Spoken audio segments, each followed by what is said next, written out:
welcome to Nif's Magic Book. കുറെ നാളായില്ലേ എന്തെങ്കിലുമൊക്കെ cooking ചെയ്തിട്ട്. അപ്പൊ ഇന്നൊരു കേക്ക് റെസിപ്പി ആയിട്ടാണ് എത്തിയിരിക്കുന്നത്. ഒരു വീറ്റ് കേക്ക് റെസിപ്പിയാണ്, വളരെ ഈസിയാണ്. Caramelised wheat cake. അപ്പൊ അതുണ്ടാക്കാം. അപ്പൊ നമുക്ക് ആദ്യം തന്നെ ഈ ഷുഗർ ഒന്ന് കാരമലൈസ് ചെയ്തെടുക്കാം. ഞാൻ 1/2 കപ്പ് ഷുഗർ ആണ് എടുത്തിരിക്കുന്നത്. 1 കപ്പ് ഗോതമ്പ് പൊടിയാണ് എടുത്തിട്ടുള്ളത് കേക്ക് ഉണ്ടാക്കാൻ വേണ്ടി. സാധാരണ ഒരു 3/4 കപ്പ് എടുത്താൽ നല്ല മധുരം ഉണ്ടായിരിക്കും. ഇവിടെ ഞങ്ങൾ കുറച്ച് മധുരം കുറച്ച് ഉണ്ടാക്കുന്നത്, അതുകൊണ്ടാട്ടോ 1/2 കപ്പ്. നിങ്ങൾ എടുക്കുമ്പോൾ 3/4 കപ്പ് എടുത്തു നോക്കാം.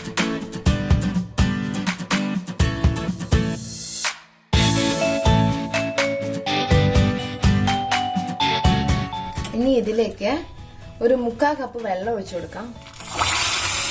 അപ്പൊ ഇങ്ങനെ കട്ട പിടിച്ചിട്ടുണ്ടാവും കേട്ടോ. അപ്പൊ അത് തീ ഓഫ് ചെയ്യാതെ കുറച്ച് വെച്ച് ഇങ്ങനെ ഇളക്കി കൊടുത്തോണ്ടിരിക്കുമ്പോ ഇതെല്ലാം നന്നായിട്ട് ഒന്നോടെ മിക്സ് ആയിട്ട് ഇതിൽ ലയിച്ചു വരും. ഇപ്പൊ ആ കാരമലൈസ്ഡ് ഷുഗറും വെള്ളവും കൂടെ നന്നായിട്ട് ലയിച്ചിട്ടുണ്ട്. ഇനി നമുക്കിത് തണുക്കാൻ വെക്കാം. കേക്കിലിടാൻ വേണ്ടി ഞാൻ കുറച്ച് ടൂട്ടി ഫ്രൂട്ടി എടുത്തു വെച്ചിട്ടുണ്ട്. ഇത് ഒരു ടേബിൾ സ്പൂൺ ഉണ്ടാവും. ഇനി ഇതിലേക്ക് കുറച്ച് ഗോതമ്പ് പൊടി ഇട്ട് കൊടുക്കുകയാണ്.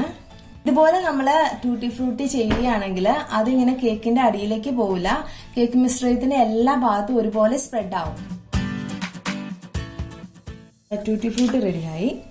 ഇനി നമുക്ക് കേക്ക് ഉണ്ടാക്കാൻ എടുത്തിരിക്കുന്ന മോൾഡിലേക്ക് എല്ലാ സൈഡിലും ഇതുപോലെ ബട്ടർ തേച്ച് കൊടുക്കാം. കേക്ക് അടിയിൽ ഒട്ടിപ്പിടിക്കാതിരിക്കാൻ വേണ്ടിയാട്ടോ ഇങ്ങനെ ചെയ്യുന്നത്. ബട്ടർ പേപ്പർ ഉണ്ടെങ്കിൽ ഒരു ചെറിയ കഷ്ണം ബട്ടർ പേപ്പർ ഇങ്ങനെ കട്ട് ചെയ്ത് വെച്ചു കൊടുക്കാം. ഗോതമ്പ് പൊടി ഒന്ന് വിതറിയിട്ട് തട്ടി കളയാൻ പോവാണ്, അടി പിടിക്കാതിരിക്കാൻ വേണ്ടി.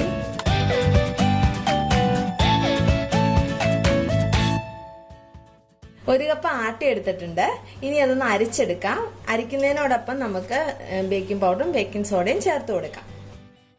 1 കപ്പ് ഗോതമ്പ് പൊടിക്ക് 1/2 teaspoon baking powder, 1/4 teaspoon baking soda ചേർക്കണം. ഞാൻ കുക്കറിലാണ് ബേക്ക് ചെയ്യുന്നത്. അപ്പൊ കുക്കറിന്റെ അടിയിൽ കുറച്ച് ഉപ്പ് വിതറി കൊടുക്കണം. എന്നിട്ട് കുക്കർ ഒരു 5 തൊട്ട് 10 മിനിറ്റ് വരെ ഒരു മീഡിയം ഫ്ലെയിമിൽ പ്രീഹീറ്റ് ചെയ്യണം.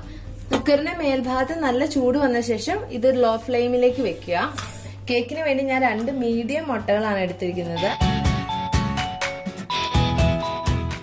ഇനി ഇതിലേക്ക് 1/2 കപ്പ് വെജിറ്റബിൾ ഓയിൽ ചേർത്ത് കൊടുക്കുക.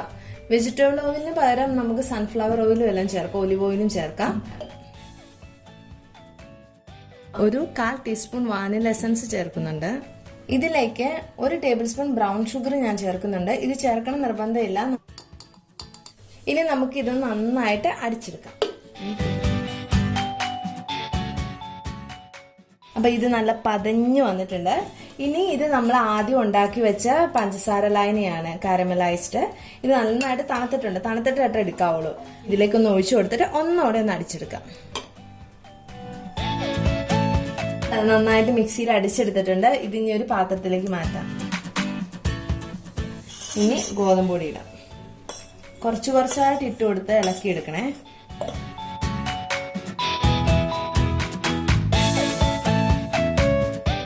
നമ്മൾ ഇളക്കി കൊടുക്കുമ്പോൾ ഒരേ സൈഡിലേക്ക് അട്ട ചുറ്റിക്കാവുള്ളൂ. ഇനി ഇതിലേക്ക് ടൂട്ടി ഫ്രൂട്ടി ഇട്ട് കൊടുക്കാം.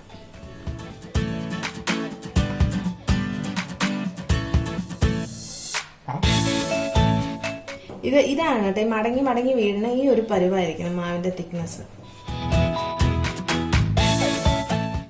ഇനി നമുക്കൊന്ന് ടാപ്പ് ചെയ്ത് കൊടുക്കണം. കാരണം അതിന്റെ ഉള്ളിൽ എയർ ബബിൾസ് കാണും. അതുകൊണ്ട് ഒരു 2-3 പ്രാവശ്യം നന്നായിട്ട് ടാപ്പ് ചെയ്ത് കൊടുക്കണം. നമുക്ക് അടിയിൽ എന്തെങ്കിലും ഒരു പാത്രം വെച്ചു കൊടുക്കാം, ഒരു ബേസ്. എന്നിട്ട് വേണം കേക്ക് വെക്കാൻ.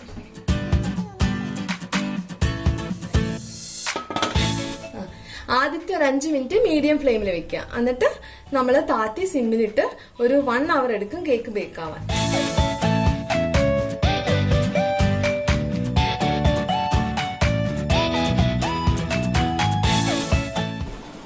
അപ്പൊ നമ്മുടെ കേക്ക് റെഡി ആയിട്ടുണ്ട്. ഈ കേക്ക് ചൂടാറിയിട്ട് കട്ട് ചെയ്യാം.